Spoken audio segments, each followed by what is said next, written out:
तो आज बात पाकिस्तान के उस दोस्त की जो अब उसका दुश्मन बन गया है। पाकिस्तान ने अफगानिस्तान में हवाई हमले किए जिसमें 46 लोगों की मौत हो गई। इनमें ज्यादातर महिलाएं और बच्चे थे। पाकिस्तान ने इसे टीटीपी के आतंकी ठिकानों पर हमला बताया, लेकिन अफगानिस्तान इस हमले के बाद गुस्से में है। पाकिस्तानी सीमा पर अफगान सेना टैंकों और भारी हथियारों के साथ तैनात है। तनाव किसी भी समय टकराव में बदल सकता है। पाकिस्तान इस समय कई मुश्किलों से घिरा हुआ है। अर्थव्यवस्था चौपट हो चुकी है। चीन से पैसे नहीं मिल रहे। बलूच के हमले अब बेकाबू हैं। ऐसे में अफगानिस्तान पर हमला करना क्या ताबूत में आखिरी कील साबित होगा? इस पर हम अपने मेहमानों से खास बातचीत आज करेंगे। तो पाकिस्तान ने अफगानिस्तान पर जो हमला किया है, अब उसके क्या दुष्परिणाम पाकिस्तान को झेलने पड़ेंगे, ये कोई नहीं कह सकता। अफगानिस्तानी सेना बॉर्डर्स पर पूरी तरह से तैनात है। अपने टैंकों, अपने हथियारों के साथ अफगानिस्तानी सेना पाकिस्तान पर कभी भी कोई बड़ा प्रहार कर सकती है और पाकिस्तान की मुश्किलें और ज्यादा बढ़ सकती हैं। पहले ही पाकिस्तान अर्थव्यवस्था पर संकट का दंश झेल रहा है। ऐसे में अफगानिस्तान पर जो पाकिस्तान ने हमला किया है, उसका कितना ज्यादा नुकसान अब पाकिस्तान को भुगतना पड़ सकता है, यह तो आने वाला वक्त ही बताएगा। तो इसी पर ज्यादा जानकारी के साथ और ज्यादा चर्चा के लिए हमारे साथ कुछ खास मेहमान जुड़ गए। डॉक्टर वीएन झा साहब रिटायर्ड ग्रुप कैप्टन हैं, वो हमारे साथ इस चर्चा में साथ निभाएंगे। और retired major Mohammad Ali Shah defence expert हैं, वो भी हमारे साथ इस चर्चा में जुड़ गए हैं। आप दोनों ही मेहमानों का बहुत स्वागत है जनतंत्र टीवी में। चर्चा की शुरुआत करेंगे झा साहब के साथ। झा साहब, पाकिस्तान खुद मुफलिसी में जी रहा है और इस बीच अफगानिस्तान पर जिस तरीके का अटैक पाकिस्तान ने कर दिया है, क्या माना जाए कि अपने ताबूत में आखिरी कील ठोक दी है पाकिस्तान ने?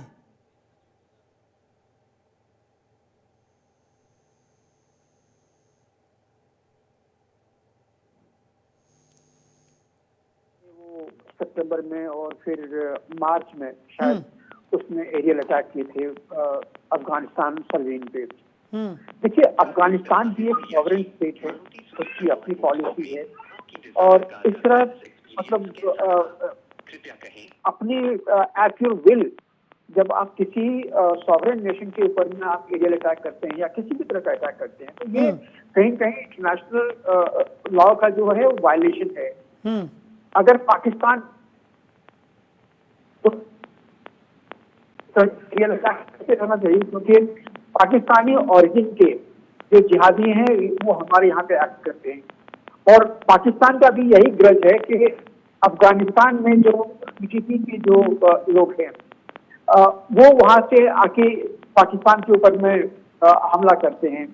खास करके देखिए खैबर पख्तूनख्वा और जो बाकी कुछ एरिया लगे हुए एरिया हैं जहाँ पे ये जो अटैक्स हैं ये रेगुलर रहे हैं और ये आज की बात नहीं है। ये जिस दिन से पाकिस्तान आजाद हुआ है उस दिनों से ड्यूरेंट लाइन को लेके अफगानिस्तान की अपनी रिजर्वेशन हैं, लेकिन वो रिजर्वेशन को आप दरकिनार कर दीजिए। जो पाकिस्तान का जो रवैया रहा अफगानिस्तान की तरफ में हमेशा से ही हॉस्टाइल रहा है। पाकिस्तान चाहता है कि वो अफगानिस्तान चूंकि एक कमजोर कंट्री है, जहां तक आप उसकी पॉपुलेशन को ले लीजिए, वहां की आर्म फोर्सेस के स्ट्रेंथ को ले लीजिए, पाकिस्तान से कमजोर है। तो पाकिस्तान अपना जो हक है वो अफगानिस्तान के ऊपर में धौंस, जिसको कहते हैं धौंस जमाना चाहता है, जो कि उचित नहीं है। और आज के दिन में जब अफगानिस्तान के पास में यूएसए द्वारा छोड़े गए इतने सारे असला बारूद और आर्म्स एम्यूनिशन अफगानिस्तान के पास में है, तो श्योरली वो इस धौंस को कभी नहीं झेलेगा। दूसरी तरफ देखिए, एक आईसिस अफगानिस्तान और टीटीपी, ये दो जो है मेन कल्प्रिट्स हैं जो इस तरह की जो झड़प है इसमें इन्वॉल्व हैं। तो मैं समझता हूं कि इससे पाकिस्तान खत्म तो नहीं होगा, लेकिन पाकिस्तान के ऊपर में थू जरूर होगी इंटरनेशनल एरिना में, लेकिन पाकिस्तान इसकी कदर नहीं करता है क्योंकि पाकिस्तान के पास में बहुत बड़ा नेटवर्क है टेररिस्ट के ट्रेनिंग का। इमरान खान ने खुद अमेरिका में जाके कहा था कि उसके सरजमीन से 43 टेररिस्ट ऑर्गेनाइजेशंस हैं।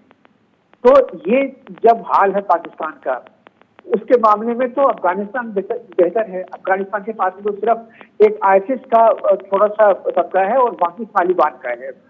और ये जो अटैक हुआ है, ऐसा माना जाता है कि वहां पे बारमल डिस्ट्रिक्ट में 3 गांव थे मेरे ख्याल से, एक दुर्ग बाजार करके है, एक मारघा है और एक लामन या ऐसे ही कुछ नाम है। ये विलेजेस हैं जहाँ पे के टेररिस्ट को ट्रेन किया जाता है। इसमें से खास करके एक दुर्ग बाजार है जहाँ पे के पाकिस्तान के ही पहले कुछ जो आईएसआई के जो टेररिस्ट थे, उन्होंने जाके ये जो सुसाइड बॉम्बिंग होती है, ये बच्चों को और औरतों को ये ट्रेनिंग देने की वहाँ पे कोशिश की थी मुल्क बाजार में। और वही जो सुसाइड टेररिस्ट हैं, जिहादिस्ट हैं, वो आके खैबर पख्तूनख्वा में अक्सर आके वो अपना जो अटैक है वो कर जाते हैं। लेकिन स्थिति है, इससे कोई ड्रास्टिक चेंज नहीं होगा, मतलब इंटरनेशनल एरिया में दोनों अफगानिस्तान टेररिस्ट ऑर्गेनाइजेशन का, लेकिन थू जरूर होगी। और अभी जैसे आपने कहा, गुस्सा अफगानिस्तान के ऊपर में जरूर है, ये मामला अभी खत्म नहीं हुआ है। अब अफगानिस्तान जरूर इसके ऊपर पलटवार करेगा, चाहे जिहादिस्ट के थ्रू है, चाहे फिर वो उसके आर्म फोर्सेस जो हैं वो शेलिंग करे वहां पे। ठीक है, मेजर शाह भी हमारे साथ है। मेजर शाह, पाकिस्तान ने जिस तरीके की एयर स्ट्राइक अफगानिस्तान पे की है, एक वक्त में अच्छे दोस्त हुआ करते थे, और पाकिस्तान ने जिस तरीके का अटैक कर दिया है, 46 लोगों की मौत, मरने वालों में ज़्यादातर महिलाएं और बच्चे शामिल हैं। ऐसे में अफगानिस्तान क्या किसी तरह का कोई पलटवार नहीं प्लान कर रहा होगा? क्या लगता है? चल भाई, आपका बड़ा अच्छा सवाल है। देखिए, जिस तरीके से पाकिस्तान ने पंगा लिया है अफगानिस्तान के साथ, जो कि एक टाइम पे बड़े अच्छे दोस्त थे, भाई पाकिस्तान के ऊपर एयर स्ट्राइक्स हुई, हमने भी करी, ईरान ने भी करी। पाकिस्तान ने बोला भाई क्यों भाई, हम क्यों पीछे रहे। हम उनके जो मित्र थे एक टाइम के अफगानिस्तान में, तरीके तालिबान, पाकिस्तान और तालिबान, मतलब पाकिस्तान जो है वो एक डिस्टिंक्शन रखता है good Taliban and bad Taliban की। कभी सुना है आपने गुड तालिबान, बैड तालिबान? अफगानिस्तान तो चुप नहीं बैठेगा। अफगानिस्तान इसका बदला जरूर दो टुक लेगा, इसमें तो कोई शक की बात है ही नहीं। और पाकिस्तान अगर सोच रहा है कि they can get away with it, they can not get away with it. तो 100% इसका खामियाजा उनको भुगतना पड़ेगा। और फालतू का इसको कहते हैं ना कि फालतू का पंगा लिया, बेमतलब, मतलब ठीक है, मतलब था, ठीक है, इसको सुलझाया जा सकता था, लेकिन जाके एयर स्ट्राइक कर दी। पर ये सुर्खियों में आ जाते हैं कि चाहते क्या है ये सुर्खियों में आ जाते हैं कि हमने कुछ कर दिखाया, हमारे में भी दमखम है। अरे सबको पता है, पूरी दुनिया को पता है क्या है। इनको वो सब करने की जरूरत नहीं है, इनको नाटक करने की जरूरत नहीं है। अपना ये जनरल फैज अहमद साहब, आईएसआई के चीफ, खुफिया एजेंसी के चीफ, अफगानिस्तान जाते हैं। जब तालिबान सत्ता में आया था 15 अगस्त 2020 में, जब तालिबान सत्ता में आया था, जनरल फैज अहमद साहब वहां पहुंचते हैं। आज सुना है कभी कोई खुफिया एजेंट के चीफ सदर वहां पहुंचते हैं और धंधोड़ा पीटते हैं कि भाई यहां पर ये हो गया? हकाई नेटवर्क में सीट दिलाने के लिए, हकाई नेटवर्क जो कि टेररिस्ट का नेटवर्क है, हकानी ब्रदर्स, जिनके ऊपर इनाम भी है यूएन की तरफ से। तो पाकिस्तान ने जो पंगा लिया है, पाकिस्तान ऐसे पंगे लेता है, अगर उसने मजाक अपनी नापाक नजरों से भी हिंदुस्तान के कश्मीर के इलाके को देखता है, हम ऐसा मुंह तोड़ जवाब देंगे इनको, ऐसा मुंह तोड़ जवाब देंगे तो ये सुधर जाए। बिल्कुल अभी भी वक्त है, ये सुधर सकते हैं वैसे जी। ठीक, झा साहब, पाकिस्तान की अंदरूनी जो स्थिति है वही इतनी बद से बदतर है इस वक्त। हम कई बार पहले भी चर्चा कर चुके हैं कि अर्थव्यवस्था सुधर नहीं रही है, लगातार प्रदर्शन पाकिस्तान में देखने को मिल रहे हैं। पाकिस्तान की जो आवाम है वही पाकिस्तान के खिलाफ प्रदर्शन करती हुई नजर आ रही है।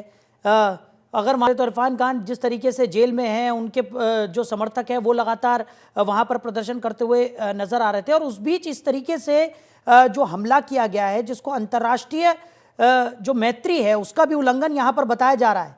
अफगानिस्तान की तरफ से रक्षा मंत्री का बयान आया कि इस हमले का बदला वो ज़रूर लेंगे। उन्होंने साफ तौर पर कहा कि अंतर्राष्ट्रीय जो सीमाएं हैं उसका उल्लंघन करते हुए पाकिस्तान ने यह हमला किया है। तो ऐसे में जो स्थितियां हैं वो पाकिस्तान के लिए तो और ज़्यादा बदतर होंगी, और ये बात तो पाकिस्तान को पता होनी चाहिए। जी हाँ, इसमें कोई शक नहीं है।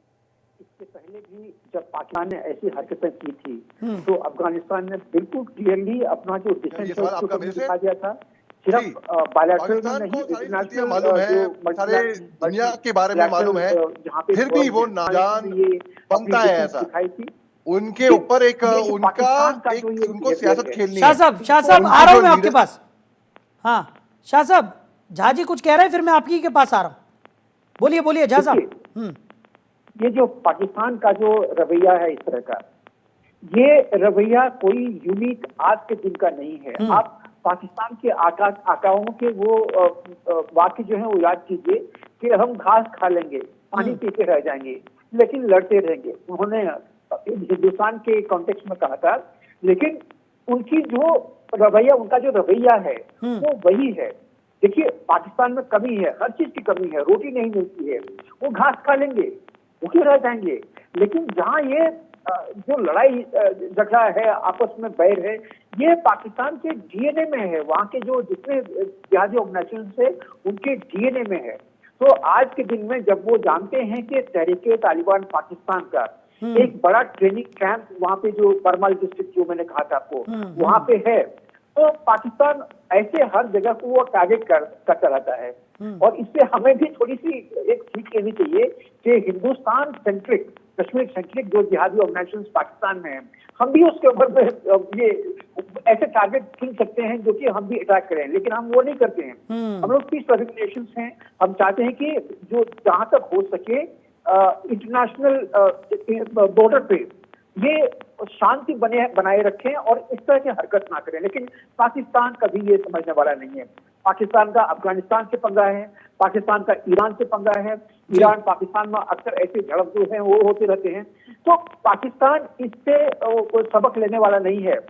वो रोटी नहीं मिलती है, कोई बात नहीं, वो नहीं पी के रह जाएगा। लेकिन ये जो जिहादी स्थितियां हैं, ये जो गरीबी है, ये वहां के अवाम का है। तो जितने जिहादी ऑर्गेनाइजेशन, जिससे मैंने कहा कि 43 जिहादी ऑर्गेनाइजेशन हैं, ये लोग घास नहीं खाते हैं, ये लोग पानी पी के नहीं रहते हैं। ये उसी अवाम का जो अनाज है, जो बाकी चीज है, उसको लूट खसोट के ले आते हैं, अपने टेररिस्ट को खिलाते हैं। तो वहां के टेररिस्ट ऑर्गेनाइजेशन को कमी नहीं है, वो अपना खाना खा लेते हैं और वो अपना जो हक है, जो हक नहीं भी है, वो मार के ले आते हैं। तो ये जो नियति में है पाकिस्तान के, ये इसको चेंज होना पड़ेगा, इसको रेडिकल चेंज होना पड़ेगा। तब तक उसका बिहेवियर चेंज नहीं होगा, तब तक पाकिस्तान की जो इकोनॉमिक स्टेटस है वो चेंज होने की कोई तरीके नहीं है। बाद हमारी इस खास पेशकश में एक बार फिर से आप सभी का स्वागत है। चलिए चर्चा को आगे बढ़ाते हैं। मेजर अली, जिस तरीके से अभी झा साहब ने अपनी बात रखी, उन्होंने कहा कि पाकिस्तान एक ऐसी सरपरस्ती है जहां पर वो कितने भी मुफलसी में ज़रूर जी ले, लेकिन जो स्थितियां हैं उनको और ज़्यादा खराब करने के पीछे पाकिस्तान इस वक्त तुला हुआ है, साफ तौर पर देखने को मिल रहा है। अफगानिस्तान ने तो साफ तौर पर यह कह दिया है कि जिस तरीके का यह हमला हुआ है उसका बदला लेंगे और बदला बेहद घातक भी होगा। हमला अंतर्राष्ट्रीय नियमों का उल्लंघन अफगानिस्तान ने करार दिया है। लेकिन पाकिस्तान को हमने देखा है कि समय समय पर वो अपनी नापाक हरकतें दिखाता रहा है, चाहे वो भारत के खिलाफ हो और या फिर अपने पड़ोसी मुल्कों की बात करें, जिस तरीके से अभी अफगानिस्तान के साथ उसने ये दगा की है। तो पाकिस्तान की जो बेसिक नेचर वही बदल नहीं रहा है। तो ऐसे में कैसे कोई उसकी मदद के लिए आगे आ सकता है, क्या कहेंगे? ऐसा होता है कि आप सड़क चलते आप देखते हैं अचानक कोई गिर जाता है तो 10 लोग उसकी तरफ दौड़ते हुए आते हैं उसको बचाने के लिए, उसकी मदद के लिए। अरे लगी तो नहीं, गिर गए, क्या हो गया, कैसे नहीं हो गया, ठीक है। जब श्रीलंका पे नौबत आई थी तो हमने $2.8 बिलियन का एड तुरंत पहुंचवाया था। जब तुर्की पे भूकंप आया था, हिंदुस्तान ने बहुत जल्दी रिएक्ट किया था। जब कहीं पे भी नौबत आती है हम खड़े रहते हैं। आपने गौर किया है पाकिस्तान के ऊपर जब नौबत आती है तो उनके दोस्त कोई उनके साथ में होते नहीं है, कोई उनके साथ में होता नहीं है। तो यही तो पाकिस्तान की मदद करने के लिए भगवान भी उनकी मदद करता है जो खुद स्वयं अपनी मदद करते हैं। बिल्कुल, भगवान तो पाकिस्तान की मदद करने के लिए कोई नहीं आएगा, ऐसे मैं देख रहा हूं, क्योंकि उन्होंने जिस तरीके की रणनीति उन्होंने अपनाई है, जिस तरीके के पंगे लिए हैं, जिस तरीके का उन्होंने खेल खेला है, वाकई में कोई नहीं आएगा दुनिया में, कोई खड़ा। उनके जो बाकी जो दोस्त थे, चीन जिनको बड़ा भाई मानता है, वो तो है ही नहीं। गल्फ के राष्ट्र कहाँ हैं? जब इन पे भीख मंगी की ये बात आई थी, जब इन पे पॉवर्टी इनके, अब बिल्कुल इनकी तो इनके कर्जा, IMF इनको कर्जा नहीं दे रहा था इनको, तो कहाँ गए वो अलग राष्ट्र है? तो कोई नहीं है जी। जी, पाकिस्तान को वैसे देख रहा हूँ कि कोई इनको बचाने नहीं आएगा और इसके जिम्मेदार वो स्वयं खुद होंगे। तो इनको कोई दुश्मन की जरूरत नहीं है बाहर से, ये खुद आत्मनिर्भर है, अपने आप को सेल्फ रिलायंट है, सेल्फ सफिशिएंट है अपने आप को बर्बाद करने के लिए।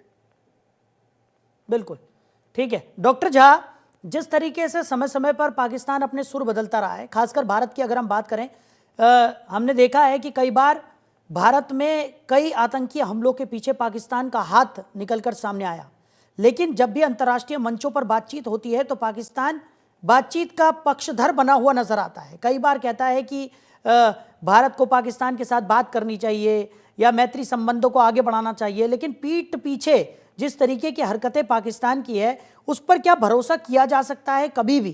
क्योंकि हमने तो देखा है कि पिछली बार कई बार पाकिस्तान ने भरोसा तोड़ा है, और ऐसे में जिस स्थिति में इस वक्त पाकिस्तान है उसे संभल कर कदम रखने चाहिए, लेकिन इस तरीके की बेवकूफियां कर रहा है।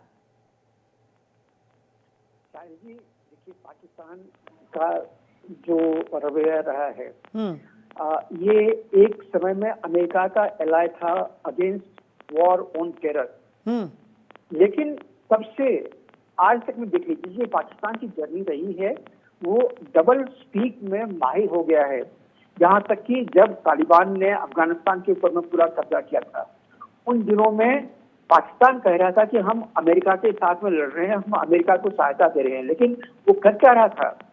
उन दिनों में ही उसके लगभग 10,000 जो जिहादी थे वो तालिबान के साथ में थे और पाकिस्तान और अमेरिका के खिलाफ लड़ रहे थे।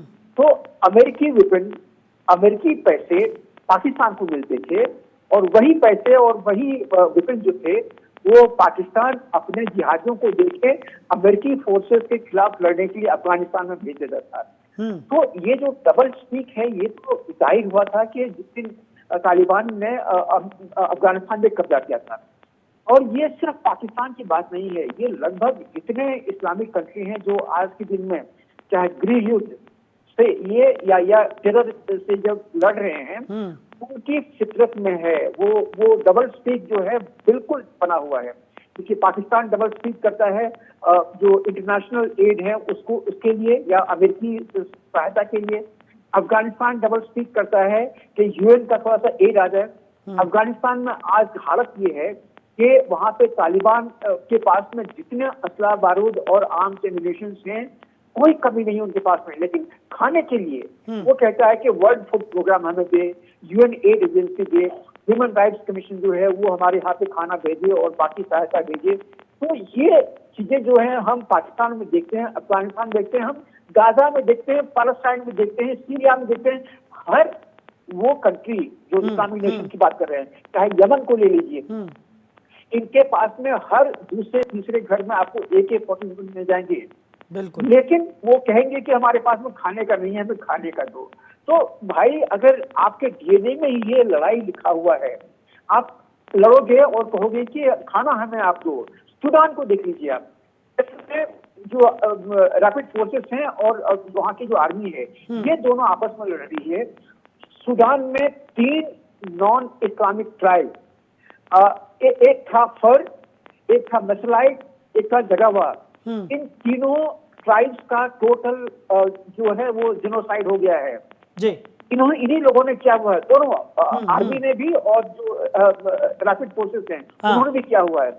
लेकिन इंटरनेशनल एजेंसी से वो कहता है कि मुझे खाने के लिए दो, मैं यहाँ पे मारकाट करता रहूंगा लेकिन खाने के लिए आप मुझे दो। और वर्ल्ड फूड प्रोग्राम एक ऐसी एजेंसी है, पता नहीं कौन इसको कंट्रोल करता है, ये उनको सबको देने के लिए तैयार है। ठीक है, एक तरह से मानते हैं कि कोई भूखा ना मरे, लेकिन ऐसे इंडिविजुअल्स, ऐसे जिहादी जो भूखा रह के या यूएन एजेंसी का खाना खा के वहां पे जिहाद या फिर वो लड़ाई या टेररिज्म में कमिट करते हैं, ये तो किसी भी तरह से आपको किसी को भी बर्दाश्त नहीं होना चाहिए। लेकिन यहीं पे आज के दिन में यूएन और UNSC वो कहीं न कहीं पीछे पड़ रही है। जहां तक बात है पाकिस्तान और अफगानिस्तान की, तो पाकिस्तान को ये बात तो समझना पड़ेगा। देखिए, अफगानिस्तान एक छोटा सा देश है, इसकी इकोनॉमी बहुत छोटी है, ये बिलियंस ऑफ डॉलर में है। पाकिस्तान तो कम से कम 1.3 या 1.2 ट्रिलियन डॉलर के आसपास हाँ, उसकी इकोनॉमी है। हालांकि हाल जो है काफी खस्ता है, लेकिन फिर भी ये बड़ी इकोनॉमी है। इसको सहायता देने वाले चीन है, वहां सऊदी हैं, ये सब इसको सहायता दे रहे हैं। जब जरूरत पड़ती है तो 47 इस्लामिक नेशन जो हैं वो पाकिस्तान में खाना देने के लिए या फिर वहां पे लोन देने के लिए तैयार होते हैं। तो ये चीज पाकिस्तान को समझना पड़ेगा कि अफगानिस्तान आज के दिन में काफी बदहाल है, उसके ऊपर में एट्रोसिटी तो बिल्कुल ना करे। लेकिन फिर करें क्या? अगर आप टीटीपी को सहारा देंगे, वहां पे अगर जिहादी ऑर्गेनाइजेशन, तो पाकिस्तान तो ऐसा कदम लेगा। अब ये दोनों लड़ रहे हैं, हम और आप सिर्फ डिस्कस कर सकते हैं, एक्शन तो उनको लेना है। ठीक है सर, ठीक है। मेजर अली, जल्दी से 10 सेकंड है हमारे पास, समय हमारे पास थोड़ा सा कम है, जल्दी से मैं आपके फाइनल कमेंट्स चाहूंगा कि पाकिस्तान की आतंकवाद समर्थित नीति हो या फिर डबल स्टैंडर्ड, जिस तरीके से हम बातचीत कर रहे थे पाकिस्तान का, वो हो, और अब जिस तरीके की बड़ी बेवकूफी यहां पर पाकिस्तान ने कर दी है, इन तमाम चीजों को जोड़कर अगर देखा जाए तो क्या नजर आता है पाकिस्तान के भविष्य को लेकर? जल्दी से।